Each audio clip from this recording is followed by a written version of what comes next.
الرحیم ایاک نعبد و ایاک نستعین۔ میں آج عثمان آپ کو آپ کی جو پروونشل ہیلتھ ٹیم ہے اس سب کو، ڈاکٹر فیصل آپ کو اور فیڈرل ہیلتھ منسٹری کی ساری ٹیم جو ابھی میں نے ادھر سٹیج پہ جو تھی، میں آج آپ سب کو خراج تحسین پیش کرتا ہوں۔ اور میں سمجھتا ہوں کہ شاید آپ کو بھی پوری طرح نہیں پتہ کہ یہ کتنا بڑا سٹیپ لیا ہے ساری فیڈرل اور پروونشل گورنمنٹس نے، اور خاص طور پہ پنجاب، کیونکہ پنجاب جس طرح دنیا کا 10 ملکوں سے زیادہ یعنی ٹاپ جن کی سب سے زیادہ آبادی ہے اس میں پنجاب ہے، تو پنجاب کے اندر یونیورسل ہیلتھ کوریج مطلب کہ ہر گھر کو، ہر خاندان کے پاس ایک ہیلتھ کارڈ 10 لاکھ روپے کا۔ یہ آپ میں سے پتہ نہیں کتنے جانتے ہیں دنیا میں ہیلتھ سسٹمز کیا ہیں۔ میں نے تو جو برطانیہ کا جو سب سے اچھا نیشنل ہیلتھ سروس گنی جاتی تھی دنیا میں ہیلتھ سسٹم، میں نے تو وہ بڑا قریب سے دیکھا ہوا ہے، اور اس نے مجھے شروع میں انسپائر بھی کیا کہ کوئی بھی آدمی گورنمنٹ ہاسپٹلس میں جا کے اپنا مفت علاج کروا سکتا تھا، لیکن یہ جو ہے یہ اس سے بھی آگے نکل گئی ہے۔ اس کے اندر کوئی بھی خاندان پاکستان کا وہ صرف گورنمنٹ ہاسپٹلز نہیں، پرائیویٹ ہاسپٹل میں بھی جا کے اپنا علاج کروا سکتا ہے۔ اور امیر ترین ملکوں کے اندر ہیلتھ انشورنس ہوتی ہے، لیکن ہیلتھ انشورنس کے لیے ان کو پریمیم دینا پڑتا ہے۔ یہ جو ہم کرنے جا رہے ہیں، یہ شاید ہی دنیا میں کسی ملک میں اتنا ایمبیشس پروگرام کسی نے کیا ہو کہ ہر خاندان کے پاس ہیلتھ کوریج، امیر غریب ملا کے سب کے لیے۔ اور پھر سے میں ریپیٹ کرتا ہوں، گورنمنٹ ہاسپٹل میں نہیں، صرف کسی بھی ہسپتال میں، پرائیویٹ ہاسپٹل میں جدھر وہ سمجھتے ہیں بہتر علاج ان کو ملے گا، وہ جا سکتے ہیں اپنے ہیلتھ کارڈ سے۔ ہم نے پاکستان میں، کیونکہ میں تقریباً پاکستانی کے ساتھ بڑا ہوا ہوں، تو ہم نے ہسپتال دیکھے، گورنمنٹ ہاسپٹلز آہستہ آہستہ نیچے جاتے ہوئے۔ میں، میری ساری فیملی میو ہاسپٹل میں ہم پیدا ہوئے تھے۔ اس وقت گورنمنٹ ہاسپٹلز کی بڑی اچھی سٹینڈرڈ تھی، لیکن ہم نے آہستہ آہستہ دیکھا کہ صرف امیروں کے لیے پرائیویٹ ہاسپٹلز ہو گئے، اچھا علاج، اور بیچارہ عام آدمی گورنمنٹ ہاسپٹلز میں جاتا تھا جن کی سٹینڈرڈ گرتی گئی۔ اور پھر جب سے میں پالیٹکس میں آیا، مجھے موقع ملا سارے پاکستان میں پھرنے کا، تو جو ڈسٹرکٹس میں، دیہاتوں کے اندر جو ڈسٹرکٹ ہاسپٹلز بھی تھے، وہاں بھی ڈاکٹرز نہیں جاتے تھے وہاں کی، اور جو ریموٹ ایریاز تھے وہاں تو بالکل ہی بیچارے لوگوں کے لیے سہولت نہیں تھی۔ میاں والی جیسی جگہ، وہاں سے لوگوں کو پنڈی آنا پڑتا تھا اسلام آباد علاج کے لیے، کیونکہ وہاں کے جو ڈسٹرکٹ ہاسپٹلز تھے ادھر ڈاکٹرز نہیں تھے۔ تو بیسکلی سسٹم بن کیا گیا؟ سسٹم صرف پاکستان میں بن گیا ایلیٹ کے لیے۔ پیسے ہیں تو علاج کرواؤ، اچھا علاج چاہیے، پیسے چاہیے۔ غریب ہے وہ بیچارہ ٹھوکریں کھاتا پھرے، آپ کے پاس پیسے نہیں ہیں، یہ ملک کے اندر آپ کے لیے علاج کی سہولت یا اچھی تعلیم کی سہولت نہیں تھی۔ اور ہم، پھر سے میں ریپیٹ کرتا ہوں، میں اپنی قوم کو بار بار بتاتا ہوں، یہ کسی مقصد کے لیے ملک بنا تھا۔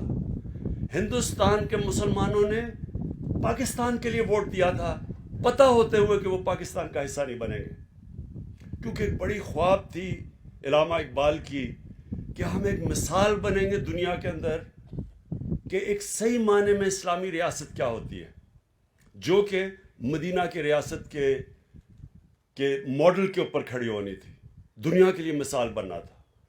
تو میں جب سے دیکھا ہے، کبھی ہم کہتے ہیں کہ کسی طرح کے ایشین ٹائیگر بن جائیں گے، یعنی ہم، کسی نے اس ویژن کے اوپر سوچا ہی نہیں کہ ہم نے وہاں جانا تھا. اگر ہم نے سوچا ہوتا تو کوئی تو کوشش کرتا کہ اس ملک کے اندر عام آدمی کو بنیادی اس کی ضروریات پوری کرتے.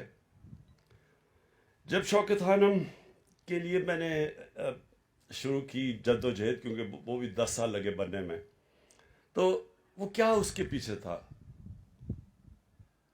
میری والدہ کو کینسر ہو گئی، پاکستان میں کوئی جگہ نہیں تھی، مجھے برطانیہ لے جانا پڑا. برطانیہ جا کے مجھے پتا چلا کہ کینسر کا علاج سب سے مہنگا علاج ہے. تو مجھے تب جا کے پتا چلا کہ ایک تو پاکستان میں علاج ہی نہیں کینسر کا، میں بات کر رہا ہوں آج سے 30 سال پہلے، 35 سال پہلے. اور اس کے بعد جو علاج ہے اس کا خرچہ اتنا زیادہ ہے کہ اور جن کم ہاسپٹلس میں ہوتا عام آدمی افورڈ ہی نہیں کر سکتا وہ، اور باہر تو وہ لے جا نہیں سکتا. تو تب میں نے سوچا تھا شوکت خانم کا. اور یہ ڈاکٹر فیصل بیٹھے ہوئے ہیں، یہ پہلے دن سے شوکت خانم میں رہے ہیں. ان کو پتا، یہ آپ کو بتائیں گے کبھی، کہ ہم جب ہاسپٹل کھولا ہم نے، تو ہم نے ایک باہر سے چیف ایگزیکٹو ہاسپٹل کا بلایا، کیونکہ یہاں ایکسپرٹیز نہیں تھی. اس نے پہلی میٹنگ میں ہمیں کہا کہ اگر آپ نے 5% سے زیادہ کینسر کے مریضوں کا مفت علاج کرنے کی کوشش کی، میں آج، وہ منٹس میں کہتا ریکارڈ کر لو، یہ 3 مہینے میں یہ ہاسپٹل بند ہو جائے گا.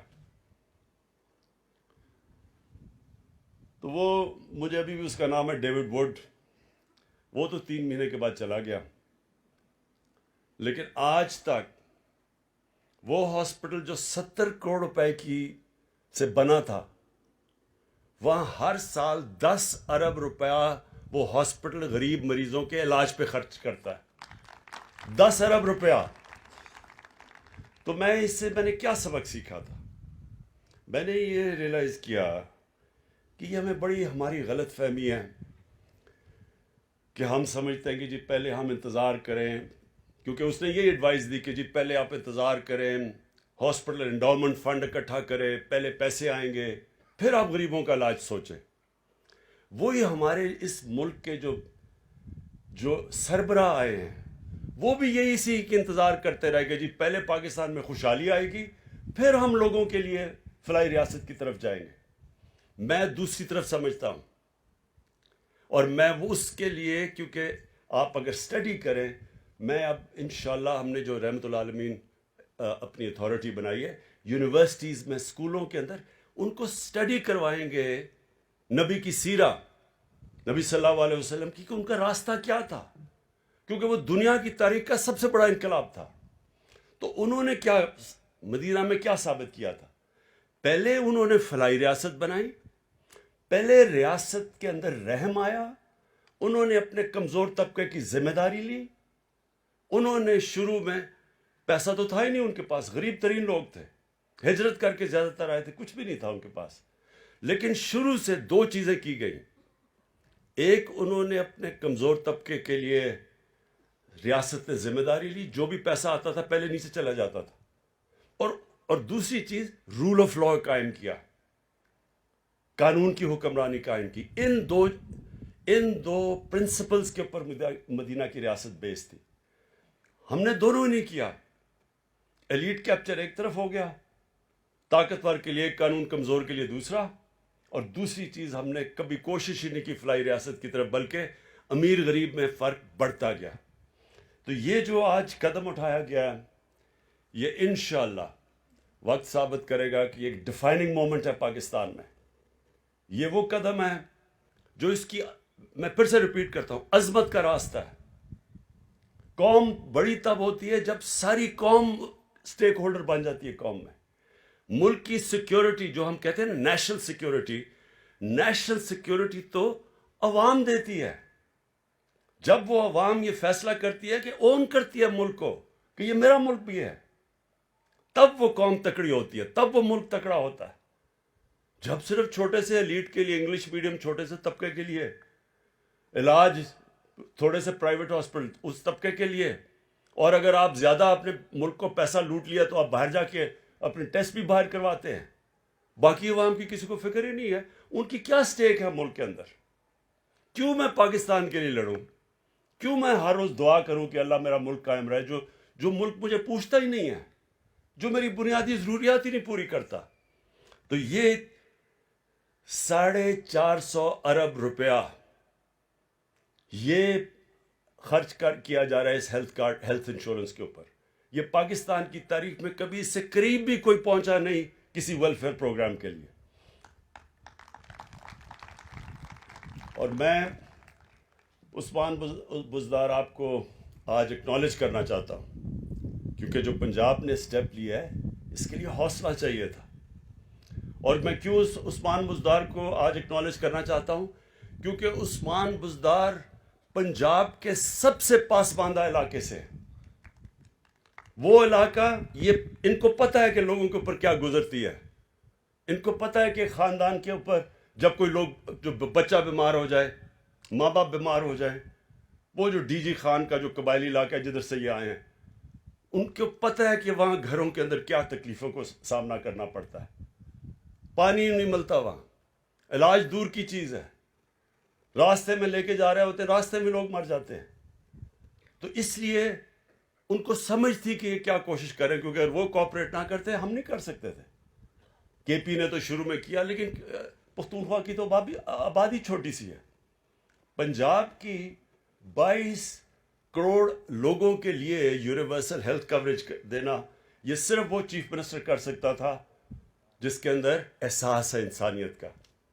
اور میں آج پھر آپ کو سب کے سامنے مبارک دیتا ہوں کہ اتنی کیمپین چلائی گئی, اتنی عثمان بزدار کے خلاف کیمپین میں نے تو کبھی کسی چیف منسٹر کے خلاف نہیں دیکھی. لیکن جب سروے کا رزلٹ آیا تو سارے پاکستان میں نمبر 1 چیف منسٹر بن گئے. وہ ایک ہے کہ ہیوملٹی از گریٹنس, عاجزی اللہ کو سب سے زیادہ پسند ہے. وہ پچھلا چیف منسٹر تھا, وہ ٹوپیاں پہن کے کوئی بوٹ پہن کے پھر رہا تھا. لوگوں کے حالات دیکھے, خود کھانسی ہوتی تو دوبارہ چیک اپ کروانے چلا جاتا تھا. سارا خاندان سارا باہر بیٹھا ہوتا تھا, کبھی ایک جا رہا ہے باہر علاج کرنے, کبھی دوسرا جا رہا ہے. کیا پتہ ہے ان کو کہ لوگوں کے اوپر کیا گزرتی ہے.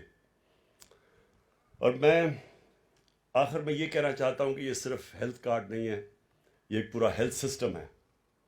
اس سے کیا ہوگا؟ نمبر 1, گورنمنٹ ہاسپٹلس کے اوپر اب پریشر پڑے گا کہ اگر آپ کی پرفارمنس اچھی نہیں ہے, لوگ پرائیویٹ ہاسپٹل میں جائیں گے.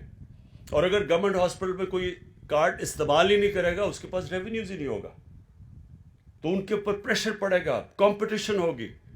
پرائیویٹ ہاسپٹلز دیہاتی علاقوں کے اندر اب جائیں گے, جو ڈسٹرکٹ ہاسپٹلز میں خالی پڑے ہوتے ہیں, نہ وہاں کوئی ڈاکٹرز ہوتے ہیں, اب وہاں پریشر پڑ جائے گا کہ پرائیویٹ ہاسپٹل جا کے لوگ کیونکہ لوگوں کے پاس اب ہیلتھ کارڈ ہوگا, لوگوں کے پاس پیسہ ہوگا خرچ کرنے کے لیے. پہلے تو غریب لوگ دیہاتوں میں, وہ شہروں میں پرائیویٹ ہاسپٹلز بنتے تھے, اب دیہاتوں کے اندر جائیں گے, ایک پورا ہیلتھ سسٹم بنے گا.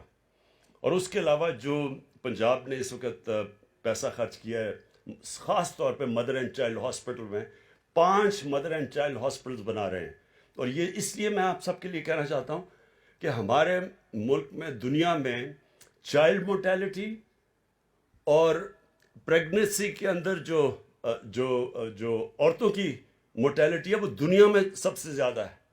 اس لیے 5 ریموٹ ایریاز میں مدر اینڈ چائلڈ ہاسپٹلز بن رہے ہیں اس کو کیٹر کرنے کے لیے.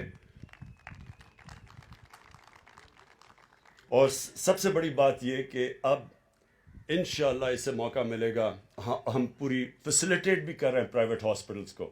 ہم ان کے لیے سستی زمینیں بھی پرووائڈ کریں گے, ڈیوٹی فری جو پاکستان میں اکوپمنٹ نہیں بنتی ڈیوٹی فری وہ ان کو اجازت دیں گے, تاکہ ایک پورا نیٹ ورک بن جائے پاکستان میں ہیلتھ کیئر کا.